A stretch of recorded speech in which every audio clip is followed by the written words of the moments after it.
प्रधानमंत्री नरेंद्र मोदी पसंद रे ओडिशार मुरिंगा पिठा जातीय स्तर रे चर्चा जोरदार। हाँ आज्ञा, आमे आउ का कथा कहूनु। भारतर मुख्य भारतर प्रधानमंत्री नरेंद्र मोदी प्रिय खाद्य तालिका रे ओडिशार पारंपरिक खाद्य मुरिंगा पिठा नै चर्चा जोर धरिछि। स्वास्थ्यकर और पुष्टिक गुण रे भरिथिबा एही पिठा देशव्यापी मनोरंजन आकर्षण करुछि।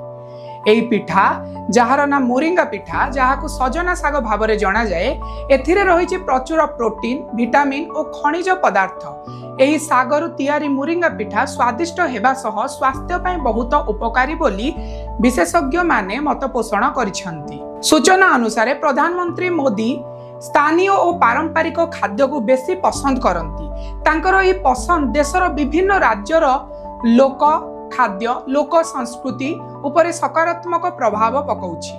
ओडिशार रांधणा परंपरा को जातीय मंच रे परिचित कराइबारे मुरिंगा पिठा एक नूतन चर्चा विषय होई पारे बोली स्थानीय खाद्य प्रेमी माने आशा व्यक्त करछंती। आपण माने जदि एमती इन्फॉर्मेटिव वीडियो देखिबाकू चाहछंती आम चैनल सहित जोड़ी रुहंतु। Bureau report ST news Odia.